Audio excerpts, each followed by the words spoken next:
हमारे देश में एक अजीब सी परंपरा है। यहाँ पर माँ बाप अपने बच्चों के 10वीं तक तो खर्चे उठाते ही हैं। 10वीं के बाद भी 11वीं 12वीं और जब तक ग्रेजुएशन नहीं हो जाती तब तक उसके खर्चे उठाते रहते हैं। कई माँ बाप तो हद दानवीर होते हैं। जब तक बच्चे की जॉब नहीं लग जाती तब तक वो उसके खर्चे उठाते हैं और इस चक्कर में बच्चे बिगड़ जाते हैं। यहाँ पर बाहर के जैसा नहीं होता। ज़्यादातर डेवलप्ड कंट्रीज और अच्छी कंट्रीज में बच्चे अपना पार्ट टाइम जॉब करके और मेहनत करके 10वीं के बाद से अपने खर्चे खुद उठाते हैं। लेकिन इंडिया में ऐसा कुछ नहीं है। यहाँ के बच्चे माँ बाप के पैसों पर तो अपना हक समझते हैं। वो ये कहते हैं कि हमें पैदा किसने किया, इन्होंने, तो हमारे खर्चे भी यही उठाएंगे, ये तो इनकी जिम्मेदारी है।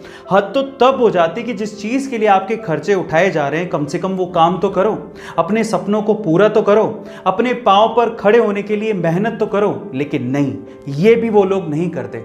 ज़्यादातर यूथ का कोई एम, कोई लक्ष्य नहीं है और ऐसे बच्चे फाइनली ठोकर खा के ही समझते हैं। ऐसे ही एक लड़के को उसके फादर ने इंजीनियरिंग कॉलेज में एडमिशन दिलवाया।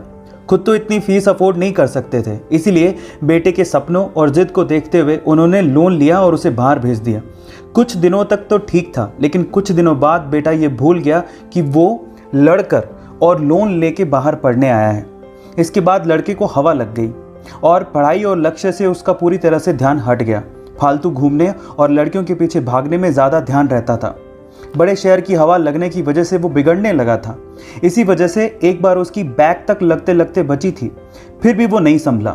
पर एक दिन जब वो एक होटल में रात को खाना खाने के लिए पहुंचा तो खाना ऑर्डर करने के बाद वहां पर सामने एक टेबल पर देखने लगा जहां पर एक फैमिली खाना खा रही थी। उस फैमिली में एक लड़का जिसकी उम्र लगभग 30 से 35 साल थी, उसकी बूढ़ी माँ और उसके पिता तीनों मिलकर खाना खा रहे थे। वो अपना खाना ऑलमोस्ट फिनिश कर चुके थे।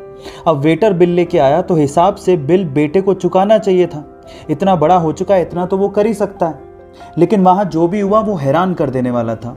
उसने देखा कि बिल आने पर उस बेटे ने बिल को देखा ही नहीं और पानी पी रहा था। पिताजी भी अपना खाना फिनिश कर रहे थे और उन्होंने भी बिल को इग्नोर कर दिया। और तब उस लड़के की बूढ़ी माँ उठकर काउंटर पर गई और बिल दिया। अब जो लड़का उस फैमिली को देख रहा था उसे मानो इसमें अपना फ्यूचर नजर आने लगा। उसने ये सोचा कि अगर मैं भी ऐसा ही करता गया और पढ़ाई पे ध्यान नहीं दिया तो एक दिन मेरी भी हालत ऐसी हो जाएगी कि मैं अपने माँ बाप को एक अच्छे होटल में खाना तक नहीं खिला पाऊंगा। तब वो लड़का जागा और उसके बाद उसने अपनी सारी खराब आदतें छोड़ दी, अपनी पढ़ाई पर फोकस किया। इंजीनियरिंग के फाइनल ईयर में आते आते उसने ठान लिया था कि अब वो घर से एक भी पैसा नहीं मांगेगा। अपना रास्ता उसने खुद चुना, मेहनत करता गया और यूट्यूब की दुनिया में कदम रखा। और आज उस लड़के का यूट्यूब शॉर्ट्स का दुनिया का सबसे बड़ा चैनल है और 10 मिलियन से ज़्यादा सब्सक्राइबर्स हैं। और आज ऊपर वाले की दुआ से कामयाब होकर वो लड़का आपके सामने खड़ा होकर अपनी कहानी सुना रहा है। जी हाँ गाइस, वो मेरी ही कहानी है।